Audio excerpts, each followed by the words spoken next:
सादर नमस्कार दोस्तों, स्वागत करता हूं आप सभी किसान साथियों को एक नई वीडियो एक नई जानकारी के साथ। मैं हूं आपका दोस्त राहुल चौरसिया। आप सभी किसान भाइयों को अपने यूट्यूब नंबर 1 खेती किसानी में बहुत बहुत स्वागत करता हूं। किसान भाइयों, यह वीडियो में उत्तर प्रदेश के जनपद अयोध्या, ब्लॉक खरन-टीनगन, देवनपारा से शूट कर रहा हूँ। और जैसे कि ये आप वीडियो में देख सकते हैं किसान साथियों, ये हमारा फूल गोभी का नर्सरी पड़ा है। तो आप इस वीडियो में आज जानेंगे, अगर आप अगेती में फूल गोभी, पत्ता गोभी, टमाटर, मिर्च का अगर आप नर्सरी डालते हैं अगेती के सीजन में, तो हम उसमें शुरुआती से लेकर पौध तैयार होने तक हम अपने जो हमारा पौध है उस पौध को हम फंगीसाइड से कैसे बचाएं, जिससे कि जो भी हमारा पौध है एक भी पौध खराब ना होने पाए। और उसके साथ जब हम पौध का ट्रांसप्लांट करें अपने खेत में, तो हमारे पौध में गलन का समस्या और तना गलन हुआ, जड़ गलन हुआ, ये सब हमारे गोभी का पौधा हुआ या टमाटर का पौधा हुआ या पत्ता गोभी का पौधा हुआ, ये सब हमारे गोभी के फसल में ना लगने पाए। तो सही जानकारी किसान साथियों आपको तभी मिलेगा जब तक आप वीडियो को लास्ट तक देखेंगे नहीं। और ये वीडियो अगर आप एक बार लास्ट तक देख लेते हैं, चाहे जब आप अगेती में नर्सरी डालते हैं, तो आपका एक भी पौध खराब नहीं होगा। क्योंकि जो चीज़ हम आपको इस वीडियो के माध्यम से शेयर करते हैं किसान भाइयों, हमारा जो प्रैक्टिकल है खेती करने का 15 वर्ष का अनुभव है, वो चीज़ हम आपको बताते हैं ताकि आपका एक भी रुपया नाजायज खर्च ना होने पाए। तो ये आप सबसे पहले किसान साथियों, ये आप देख सकते हैं जो हमारा फूल गोभी का पौधा है किस प्रकार से आपको दिखाई दे रहा है। और इस का नर्सरी हमारा जो हमने डाले थे किसान साथियों, 2 जून को हमने गोभी का बिजाई किया था। तो किसान भाइयों, जैसे ही आप अगेती में चाहे जो हमने आपको बताया, टमाटर हुआ, मिर्च हुआ, पत्ता गोभी, और दोस्तों क्या होता है हमारे बीच ऐसे बहुत से किसान हैं नर्सरी डाल देते हैं और नर्सरी डालने के बाद उनका जो पौधा रहता है जर्मिनेशन अच्छे ढंग से हो जाता है। और उसके बाद अगेती का सीज़न रहता है, टेम्परेचर ज़्यादा हो जाता है, कभी कभी ऐसा होता है बारिश होता है और बारिश होने के बाद धूप खिल जाता है, धूप खिलने के बाद क्या होता है उमस निकलता है। तो ऐसे में क्या होता है, जैसे अगर बारिश होता है, बारिश होने के बाद धूप खिलता है तो उमस पड़ता है, तो हमारे शरीर से गर्मी ज़्यादा निकलता है, पसीना ज़्यादा निकलता है। वैसे ही अगर आप पौध को सही फंगीसाइड नहीं डालते हैं, तो जो आपका पौध है उस पौध में गलन का समस्या और झुलसा का समस्या आ जाता है। तो ऐसे जो फंगीसाइड हम आपको बताएंगे किसान भाइयों, अगर उस फंगीसाइड को आप शेड्यूल बनाकर अपने नर्सरी में स्टेप बाय स्टेप डालते हैं, तो आपका एक भी पौध खराब नहीं होगा।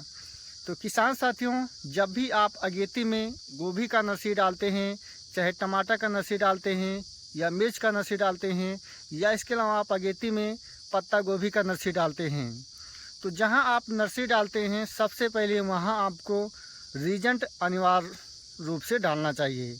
रीजेंट अगर आप डालते हैं या सिजेंटा कंपनी का बटाको डालते हैं, तो इससे हमारा ये फ़ायदा है, जो हमारा पौध है इस पौध में जो ज़मीनी कीड़ा है हमारे पौध का जो जड़ रहता है उसे कट नहीं करते हैं।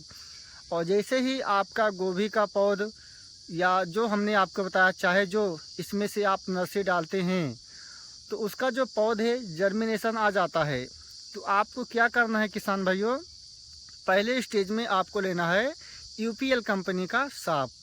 ये आपका रहेगा 1 लीटर पानी में 3 ग्राम, और उसके साथ आपका रहेगा स्प्टोसाइक्लिन और एक रहेगा चिपको, यानी 15 लीटर पानी में किसान भाइयों आपका यूपीएल का साफ 50 ग्राम, स्प्टोसाइक्लिन 1 पैकेट का आधा, और चिपको आपको लेना है। ये तीनों चीज़ आपको एक साथ मिलाना है। और मिलाकर ये जो आप बेड देख रहे हैं किसान भाइयों, आपको जब जर्मिनेशन हो जाता है, दवा ऐसे डालना है कि जो हमारा बेड है उसमें नमी भी बन जाए और उसके साथ हमारा जो पौध है पूरा दवा से एकदम धुल जाए। इससे हमारा ये फ़ायदा रहता है, अगर हम उस खेत में नमी बनाते हैं तो जो फंगस हमारे खेत में लगते हैं किसान भाइयों, जो जड़ गलन है या तना गलन हुआ, तो यूपीएल का अगर आप साफ लेते हैं, ये नर्सरी में पहली श्रेणी में आता है किसान भाइयों। इसका रिजल्ट बहुत ही अच्छा मिलता है। पहले स्टेज पर जैसे ही जर्मिनेशन होता है आप डाल दीजिए, उसके बाद जैसे 2-3 दिन बीतता है फिर आपको वही यूपीएल का साफ डाल देना है। और उसके बाद 8 या 10 दिन का हमारा गोभी का नर्सरी या जो भी पौध आप डालते हैं अगेती में, अगर 8 से 10 दिन का हो जाता है किसान भाइयों, तो आपको दूसरा लेना है बायर कंपनी का एलियट। एलियट ऐसा है किसान साथियों, जो कि हमारे पौध में अगर आप डालते हैं तो इसका आप जैसे शुरुआती दौर पर भी आप प्रयोग कर सकते हैं। ये किसान भाइयों महंगी दवा है। ये 100 ग्राम जो दवा है किसान भाइयों फंगिसाइड, इसका कीमत 320 रुपये से लेकर 350 रुपये है। यूपीएल का अगर आप साफ लेते हैं तो 100 ग्राम का कीमत 70 रुपया है। तो यानी एक टंकी का जो कीमत रहेगा किसान साथियों यूपीएल का 35 रुपये पड़ता है। वहीं अगर आप ये बायर का एलियट लेते हैं तो एक टंकी का कीमत आपका पड़ेगा किसान साथियों 120 रुपया टंकी। एलियट महंगी दवा है किसान साथियों। आपको अगर सही से अपने फसल में अगर बायर यूपीएल का आप साफ लेते हैं तो इसका रिजल्ट अच्छा देखने को मिलता है। और जो चीज़ हम आपको बता रहे हैं किसान भाइयों, हमने यही दवा का प्रयोग किया है। और आप 8 से 10 दिन पर एलियट एक बार ज़रूर डालिए। उसके बाद फिर आपको यूपीएल का साफ हर चौथे दिन आपको डालना है। और जब आपका नर्सरी 15 दिन से ज़्यादा हो जाता है, 18-20 दिन के आसपास हो जाता है, 15 दिन से ज़्यादा हो जाए, या आपका जो पौधा है इस अवस्था में आ जाता है किसान साथियों, तो क्या होता है, जैसे अगेती में आप नर्सरी डाल देते हैं जून के फर्स्ट सप्ताह में, तो 20 जून के बाद क्या होता है, हमारा जो मौसम है किसान भाइयों, बारिश का अभाव आ जाता है, यानी बारिश का सीज़न चालू हो जाता है। और जो आप पौध देख रहे हैं, ये पौध जो है किसान साथियों, अब इसमें हम जो फंगिसाइड डालेंगे, ये जो हमारा पौध है इसका लंबाई हमें नहीं भगाना है।